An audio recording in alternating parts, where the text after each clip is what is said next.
خدا وہ معبود برحق ہے کہ اس کے سوا کوئی عبادت کے لائق نہیں، زندہ ہمیشہ رہنے والا، اسے نہ اونگ آتی ہے نہ نیند، جو کچھ آسمانوں میں اور جو کچھ زمین میں ہے سب اسی کا ہے۔ کون ہے کہ اس کی اجازت کے بغیر اس سے کسی کی سفارش کر سکے؟ جو کچھ لوگوں کے روبرو ہو رہا ہے اور جو کچھ ان کے پیچھے ہو چکا ہے اسے سب معلوم ہے، اور وہ اس کی معلومات میں سے کسی چیز پر دسترس حاصل نہیں کر سکتے۔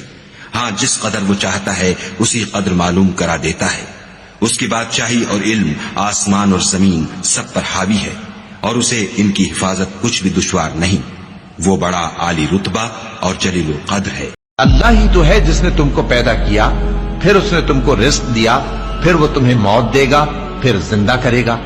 بھلا تمہارے بنائے ہوئے شریکوں میں بھی کوئی ایسا ہے جو ان کاموں میں سے کچھ کر سکے؟ وہ پاک ہے اور اس کی شان ان کے شریکوں سے بلند ہے۔ خشکی اور تری میں لوگوں کے اعمال کے سبب فساد پھیل گیا ہے، تاکہ اللہ ان کو ان کے بعض اعمال کا مزہ چکھائے۔